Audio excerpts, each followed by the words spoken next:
আসসালামু আলাইকুম। আজকের এই এপিসোড শুরু করব আমাদের প্রিয় নবী হযরত মুহাম্মদ সাল্লাল্লাহু আলাইহি সাল্লামের একটি হাদিস দিয়ে। রাসূলুল্লাহ সাল্লাল্লাহু আলাইহি সাল্লাম বলেছেন, আল্লাহ তাআলা যার কল্যাণ সাধন করতে চান তাকে দ্বীনের জ্ঞান দান করেন। এই হাদিসটি আপনারা পাবেন সুনানে ইবনে মাজাহ হাদিস গ্রন্থের 220 নম্বর হাদিসে। এছাড়াও এই হাদিসটি বুখারী শরীফের ৭১ নং, ৩১১৬ নং এবং ৭৩১২ নং হাদিসে উদ্ধৃত আছে।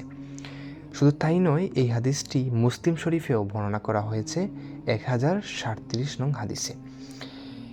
অর্থাৎ আপনারা বুঝতে পারতেছেন এই হাদিসটি একাধিক হাদিস গ্রন্থে একাধিকবার বর্ণনা করা হয়েছে। এটা খুবই শক্তিশালী একটা হাদিস এবং এই হাদিসকে ভিত্তি করে আমরা আজকে বোঝার চেষ্টা করব একজন মানুষের জীবনের সামগ্রিক কল্যাণ এবং তার দ্বীনের জ্ঞানের মধ্যে সম্পর্ক কী, এবং এই যে সম্পর্কটা, এই সম্পর্ক কি সরলরৈখিক নাকি অন্য কোনো উপায়ে এটা সম্পর্কিত। এখন আমাদেরকে একটু ডিফাইন করতে হবে যে কল্যাণ বলতে আসলে আমরা কি বুঝতেছি। এটা কি ইহজাগতিক কল্যাণ নাকি পরজাগতিক কল্যাণ, নাকি ইহজাগতিক এবং পরজাগতিক উভয় প্রকার কল্যাণ। যে ধরনের কল্যাণই হোক না কেন, আমরা যে ধরনের কল্যাণ ডিফাইন করি না কেন, দ্বীনি জ্ঞানের মাধ্যমে আমাদের কল্যাণ সাধন হবেই, এটা বলার অপেক্ষা রাখে না।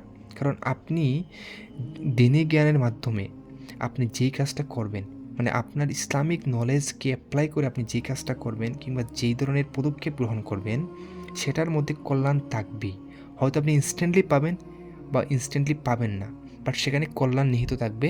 এটা অবশ্যই, এটা অবশ্যম্ভাবী, এটা কোরআন হাদিস দ্বারা বারবার প্রমাণিত। এখন আমরা একটু সামনে আগাই। দেখেন, বাংলাদেশের অবকাঠামোতে ইসলামিক লাইফ লিড করা মোটেও কোনো সহজ কাজ না। কেন? কারণ বাংলাদেশের যে অবকাঠামো, বাংলাদেশের যেই রাষ্ট্রীয় কাঠামো বলেন কিংবা বাংলাদেশের যে সাংস্কৃতিক কাঠামো বলেন কিংবা বাংলাদেশের যে সামগ্রিক যে একটা নেটওয়ার্ক কিংবা কী বলবো, এটাকে কী বলা যায়, সামগ্রিক যে একটা মানে দেশ পরিচালনা করার জন্য বা দেশের অভ্যন্তরে যত রকমের অবকাঠামো আছে সবগুলোই হচ্ছে ইসলামিক, মানে ইসলামিক শরিয়া মোতাবেক এই কাঠামোগুলো তৈরি করা হয় নাই। আপনি যেদিকে দেখেন, স্কুল, কলেজ, বিশ্ববিদ্যালয়, তারপরে আপনি সরকারি যে অফিসগুলা, সচিবালয়, মন্ত্রিপরিষদ, আদার্স সব ধরনের যে রাষ্ট্রীয় যে হায়ারার্কিগুলো আছে, একটাও কিন্তু ইসলামিক আদলে তৈরি করা না। বিকজ রাষ্ট্রের মধ্যে ইসলামের যে ভ্যালুসটা সেটা আছে, কিন্তু রাষ্ট্র যে ইসলামিক এইটা কিন্তু কোথাও স্বীকৃত নাই। এই জন্য রাষ্ট্রটাকে ওইভাবে ইসলামিক যেই কাঠামোটা ওইভাবে কিন্তু রাষ্ট্রটাকে ওরিয়েন্ট করা হয় নাই। সো একজন মানুষের পক্ষে জন্মগতভাবে বা জন্মের পর থেকেই একটা ইসলামিক লাইফ লিড করাটা সহজ কাজ হবে না, এটাই খুবই স্বাভাবিক। তো তাকে ওই ইসলামিক লাইফ লিড করার জন্য তাকে অনেক ধরনের স্ট্রাগল কিংবা অনেক ধরনের অবস্টাকলের মধ্য দিয়ে তাকে যেতে হবে। আমরা যদি একটা শিশুর একটা বড় হওয়ার একটা চিত্র আমরা দেখি, তাহলে আমরা দেখতে পাবো যে বাংলাদেশের একটা শিশু যখন বড় হতে থাকে তখন সে তার চারপাশে ক্রমাগত অনিয়ম, বিশৃঙ্খলা, দুর্নীতি এগুলো সে দেখে বড় হয়। ক্রমাগত এরকম জিনিস দেখবে। সে সবসময় দেখবে যে তার চারপাশে, তার আশেপাশে বা তার দেশের মধ্যে রক্তপাত হচ্ছে, খুনাখুনি হচ্ছে, হানাহানি হচ্ছে, তাই না? এইরকম অনিয়ম, বিশৃঙ্খলা, দুর্নীতি সবসময় এইরকম নেগেটিভ যেই কাজগুলা এগুলো তার চোখের সামনে পড়বে, তার কানে সে শুনবে, হ্যাঁ, তার নিজ চোখে সে সবসময় এগুলো দেখতে থাকবে। একটা শিশু যখন ডেভেলপিং স্টেজে থাকে, তার ব্রেন যখন ডেভেলপ করতে শুরু করে বা তার যখন ফিজিক্যালি ডেভেলপিং পিরিয়ডটা থাকে লাইফের, তখন যখন সে এই জিনিসগুলো দেখতে থাকবে এবং একটা সময় যখন সে অ্যাডাল্টেশনে পৌঁছাবে, তখন তার কাছে না এই জিনিসগুলো একটা স্বাভাবিক ঘটনায় পরিণত হয়ে যাবে। কারণ তার ব্রেন যখন ডেভেলপিং স্টেজে ছিল, তখন সে যে জিনিসগুলো দেখবে বা যেই কথাগুলো শুনবে, তখন তার কাছে ওই জিনিসগুলোই সবচেয়ে বেশি অভ্যস্ত মনে হবে। যদিও তার সচেতন মনটা বুঝবে যে এই কাজটা খারাপ হচ্ছে, বাট তার যে অবচেতন মনটা সেটা কিন্তু ওই যে ডেভেলপিং স্টেজে যেগুলো ঘটে ওগুলোর একটা ছাপ থেকে যায় অবচেতন মনে। এভাবেই সে ইসলামিক লাইফস্টাইল থেকে তার জীবনের শুরুতেই অনেক দূরে চলে যায়। কারণ সে যখন ক্রমাগত ইসলাম বিদ্বেষী কাজগুলো দেখতে থাকবে, তখন তার যে লাইফস্টাইলটা অনইসলামিক হবে কিংবা ইসলামের পরিপন্থী হবে, এটাই তো খুবই নর্মাল ঘটনা হয়ে দাঁড়াবে তখন, তাই না? কারণ তার যেই বেড়ে ওঠাটা, এটা হয়েছে একটা ইসলাম পরিপন্থী, ইসলাম বিদ্বেষী একটা মানে গতিপথ ধরে। তো তার লাইফটা কিন্তু ইসলামিক যে হবে, এটা আমরা আশা করতেও পারি না। কিন্তু যদি দেশটা আদর্শ ইসলামিক অবকাঠামোতে থাকতো, তখন সে যখন কোনো একটা মার্কেটে কোনো কিছু কিনতে যেত, তখন দোকানদারদের সততা সে টের পেত। কীভাবে? সে দেখতো সব দোকানেই তার যে কাঙ্ক্ষিত যে প্রোডাক্টটা, তার দাম সেম দেখতো। এবং তখন তার মাথায় একটা জিনিস আসতো, আচ্ছা এরকমটা কেন হচ্ছে? মানে সব দোকানেই বা দাম কেন সেম?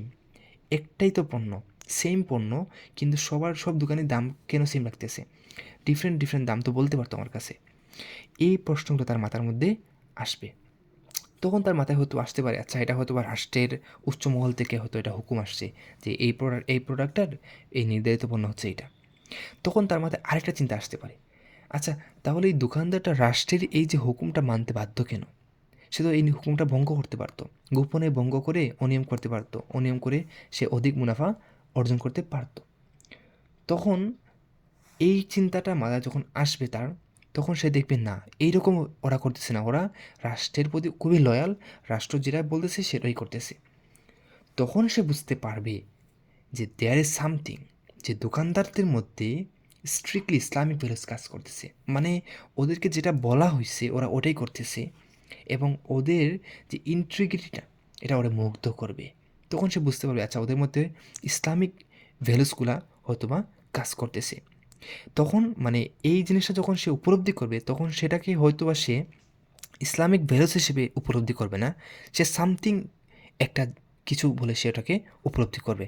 বাট যখন এভাবে সে ব্যাকওয়ার্ড থিঙ্কিং করতে থাকবে, আচ্ছা এটা কেন করতেছে, এটার পিছনে কারণটা কী, এইভাবে যখন সে ব্যাকওয়ার্ড থিঙ্কিংয়ে যাবে, তখন একটা সময় আলটিমেটলি সে যেটা মানে ডিসিশনে পৌঁছাবে, সেটা বুঝতে পারবে যে দোকানদারদের মধ্যে যেই প্রপার্টির মানে দোকানদারদের যে ক্যারেক্টারিস্টিকের জন্য তারা এতটা সৎ ছিল, সেটা হচ্ছে ইসলামিক ভ্যালুস।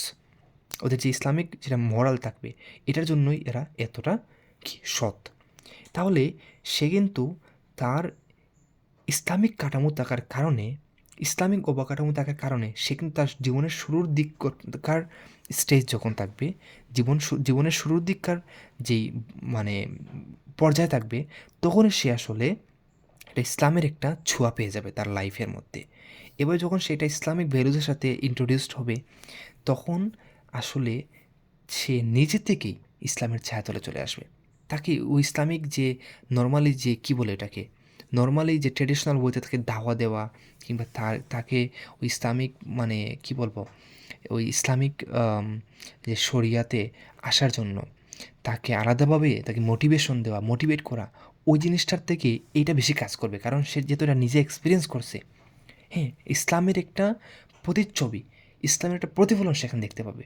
তখন সে চিন্তা করবে আচ্ছা কোন জিনিসটার জন্য তার মধ্যে এই রকম ইন্টিগ্রিটি কাজ করতেছে। তখন সে আস্তে আস্তে, বললাম না একটু আগে, যে ব্যাকওয়ার্ড থিঙ্কিং করার মাধ্যমে সে আস্তে আস্তে ইসলাম পর্যন্ত পৌঁছাবে। তখন সে অটোমেটিক সে ইসলামিক হয়ে যাবে।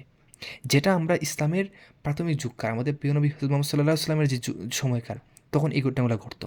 যেমন অনেক মানুষ, অনেক কাফের, মক্কার মদিনার অনেক কাফের মহানবীর সততা, তার মহানবীর যে সততা, সত্যবাদিতা, আস্থার জায়গায়, এইগুলা দেখে অনেক কাফির মুসলিম হয়েছে। এরকম অনেক ঘটনা আছে। তো আমরা কিন্তু জিনিসটা অনেকটা এটার মধ্যে দেখতে পাচ্ছি না, যে মহানবীর সময়কার যে ঘটনাগুলো ঘটতো, যদি হাইপোথেটিক্যালি আমরা চিন্তা করে নিই যে এখনও এরকম ঘটনা ঘটে থাকে, তাহলে কিন্তু মানুষ ইসলামের ছায়াতলে এভাবে চলে আসবে। কিন্তু দুঃখজনক ব্যাপার হচ্ছে বাংলাদেশে তো এরকম সিস্টেম নাই, কিংবা বিশ্বের অন্য কোনো দেশে আছে কি না সেটা আমার জানা নেই। কাজেই নর্মালি একটা শিশু যখন নর্মালি বড় হচ্ছে, তখন যে সে স্বয়ংক্রিয়ভাবে ইসলামিক লাইফে মানে চলে আসবে, কিংবা ইসলামিক লাইফস্টাইলে সে অভ্যস্ত হয়ে যাবে, এটা কিন্তু সহজ চারটিখানি কথা না। কাজে একটা মানুষ জীবনের শুরু থেকেই যে ইসলামিক লাইফ লিড করা শুরু করবে কিংবা ইসলামিক লাইফস্টাইলে সে তার পরবর্তী জীবনটাকে ওরিয়েন্টেশন করবে, এইটা আসলে বলা মুশকিল। কারণ এটা করা সম্ভব হবে না এই জন্য যে তার জীবনটা শুরু হয় একটা ইসলাম পরিপন্থী, ইসলাম বিদ্বেষী কাজকর্ম দেখার মাধ্যমে। তো যাই হোক, কিন্তু এটা আমাদের থেকে কোনোভাবেই সম্ভব না আমরা যদি একটা অনইসলামিক অবকাঠামোতে থাকি। অর্থাৎ এভাবেই একটা শিশু তার জীবনের শুরু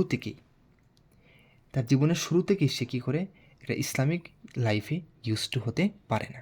কারণ তার যে সারাউন্ডিং এর অবকাঠামো কিন্তু ইসলামিক না। এই সারাউন্ডিংয়ের একটা কম্পাউন্ড ইফেক্টের কারণে সে কিন্তু ইসলামিক লাইফস্টাইলে ইউজ টু হওয়া থেকে মানে কী বলবো বঞ্চিত হয়। এইবার আমরা আমাদের মূল আলোচনায় আসি।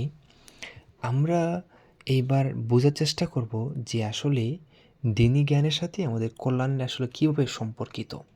তো আমি প্রাথমিকভাবে যে আলোচনা করেছি তার সাথে এটা আপনারা কানেকশন ফিল করতে পারবেন ইনশাল্লাহ। দেখেন, আমরা আমাদের যে ডেইলি লাইফ কাটাই, এই ডেইলি লাইফের একটা অংশ জুড়ে কিন্তু আমরা বিভিন্ন মানুষের সাথে গল্প করতে থাকি। গল্প যেটাকে আমরা গসিপ বলি, মানে মিনিংলেস গল্প যেগুলা। এই গসিপ যেগুলো আমরা করি, হয়তো সেটা কখনো ফ্যামিলি মেম্বারসদের সাথে, বন্ধুবান্ধব, আত্মীয়স্বজন, পাড়া প্রতিবেশী যার সাথেই হোক না কেন, ওই গসিপগুলার একটা বড় অংশ জুড়ে আমরা গীবত করে থাকি মানুষের।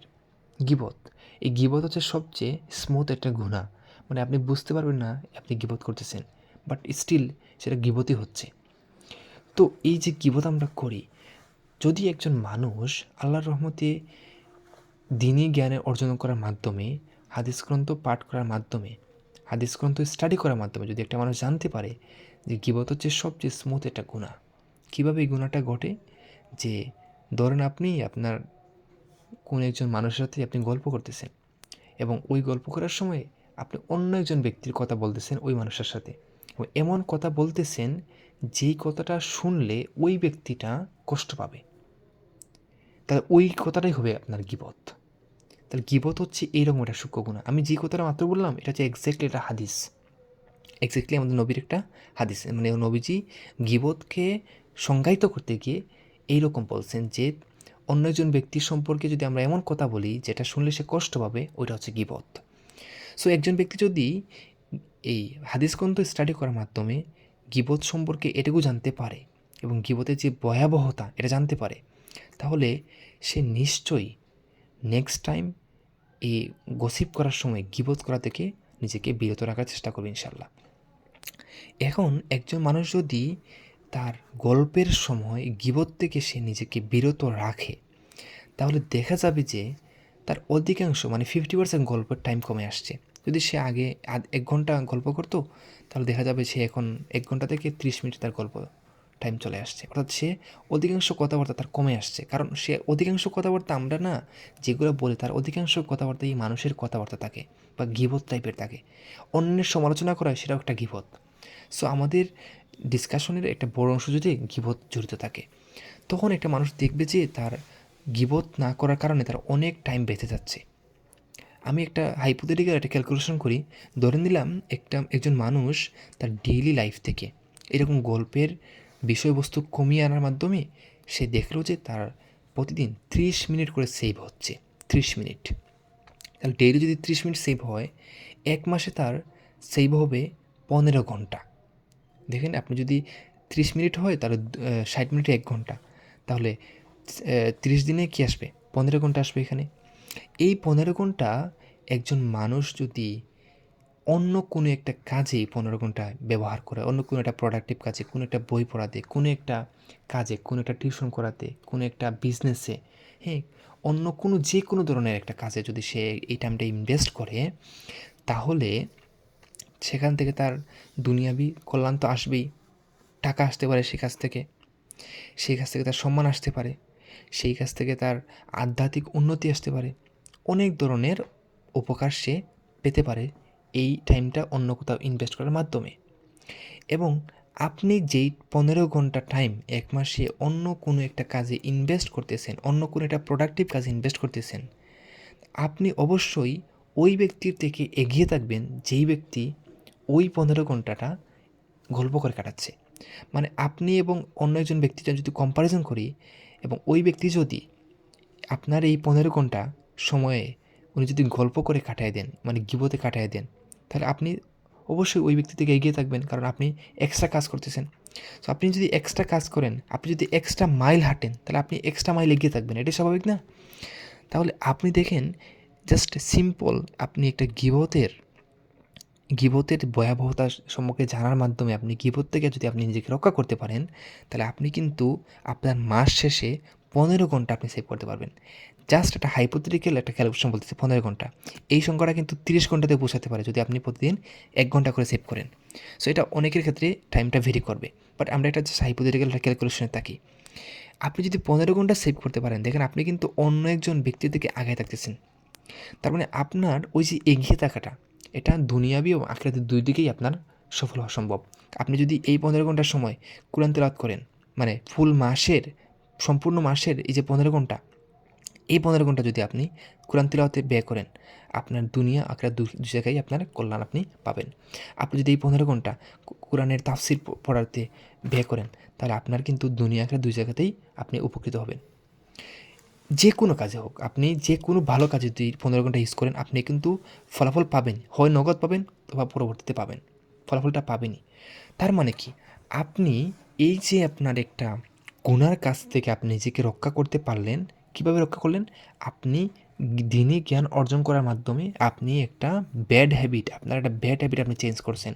সেই চেঞ্জ করার মাধ্যমে আপনি অনেক সময় আপনি সেভ করেছেন। সেই সময়টা আপনি একটা ভালো কাজে ইনভেস্ট করে আপনি দুনিয়া ও আখিরাত উভয় জগতের জন্যই আপনি নিজেকে কল্যাণকর একটা জায়গায় নিয়ে যেতে পারলেন। এই যে আপনার দিনী জ্ঞান অর্জন করার একটা কম্পাউন্ড ইফেক্টের কারণে আপনি দুনিয়া ও আখেরাত 2 জায়গায় আপনি লাভবান হচ্ছেন। এটাকেই এখানে কল্যাণ বলতে বোঝানো হয়েছে। এই যে দিনী জ্ঞানের একটা ইফেক্টের কারণে আপনি এই যে দুনিয়াতেও কল্যাণ পাচ্ছেন এবং এটার ফলাফল হিসাবে আখেরাতেও আপনি কল্যাণ পাবেন। যদি সেটা ভালো কাজ হয়ে থাকে, তাহলে আখেরাতেও আপনি সেটার একটা ফ্ল্যাশব্যাক পাবেন। তাহলে এই যে আপনার দিনী জ্ঞানের মাধ্যমে আপনি আপনার ব্যাড হ্যাবিট চেঞ্জ করে সেই ব্যাড হ্যাবিটের জন্য আপনার যে টাইমটা নষ্ট হইতো, সেই টাইমটা আপনি সেভ করে একটা ভালো কাজে ইনভেস্ট করার মাধ্যমে আপনি যে নিজেকে মানে সমৃদ্ধ করলেন, এটাকেই এখানে কল্যাণ হিসেবে বলা হয়েছে। তার মানে আপনি যদি দিনী জ্ঞান অর্জন করেন, তাহলে আপনার কল্যাণ আসতে বাধ্য। বিকজ এটা আমাদের নবীজির হাদিস। আল্লাহ তাআলা যার কল্যাণ চান তাকে জ্ঞান দান করেন। যার কল্যাণ চান তাকে জ্ঞান দান করেন। বুঝতে হবে কতটা। আল্লাহ যার কল্যাণ চান তাকে জ্ঞান দান করেন। কিন্তু আপনি যদি এই কথাটাকে একটু উল্টাভাবে চিন্তা করেন, যে আপনি যদি এইটা বলেন যে আমি যদি কল্যাণ পেতে চাই, আমি যদি আল্লাহ তাআলার কল্যাণ পেতে চাই, তাহলে আমি জ্ঞান অর্জন করব। এই কথাটা তো বলা সম্ভব।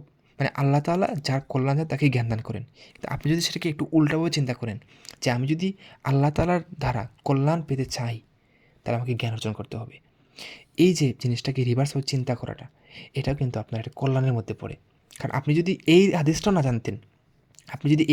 জানতেন, তাহলে কিন্তু আপনি এভাবে চিন্তা করতে পারতেন না। সুতরাং ইসলামিক জ্ঞান দান করলে আল্লাহ তাআলা এমন মানুষকেই দান করবেন যাকে আল্লাহ তাআলা কল্যাণ দান করতে চান। এই কল্যাণটা হচ্ছে আমাদের এইভাবে কল্যাণটা আসে। এইভাবে আমরা নিজেদেরকে বিভিন্ন ধরনের ব্যাড হ্যাবিট থেকে বিরত রাখতে পারি এবং তার একটা কম্পাউন্ড ইফেক্টে আমরা নিজেকে একটা কল্যাণকর জায়গায় নিয়ে যেতে পারি। সো আজকের আলোচনাটা আসলে আমার কোনোভাবেই উদ্দেশ্য ছিল না যে গীবত নিয়ে ডিসকাশন করা। আজকের আলোচনাটা এটা ছিল, মানে উদ্দেশ্য ছিল এইটা, যে ইসলামিক লাইফ আমাদের কীভাবে কল্যাণের দিকে নিয়ে যেতে পারে, সেটা সম্পর্কে জাস্ট একটা হালকা একটা ক্লু দেওয়া। সো আশা করছি আপনারা বিষয়গুলো বুঝতে পেরেছেন। আমি হয়তো খুব গুছিয়ে বলতে পারি নাই, বাট আমি জাস্ট যেটা বলার চেষ্টা করছি, সেটা যদি আপনারা বুঝতে পারেন, তাহলে আমার এই যে এতক্ষণের পরিশ্রম, এই পডকাস্ট করতে গিয়েও, বা সরি, এই যে মনোলগটা করতে গিয়ে আমাকে এর পিছনে আর অনেক কাজ করতে হয়েছে, সেটা সার্থক হবে বলে আমি বিশ্বাস করি। তো ধন্যবাদ সবাইকে এটুকু শোনার জন্য। আর নেক্সট মনোলগটা শোনার জন্য সবাইকে আমন্ত্রণ করলাম। ধন্যবাদ সবাইকে। আসসালামু আলাইকুম।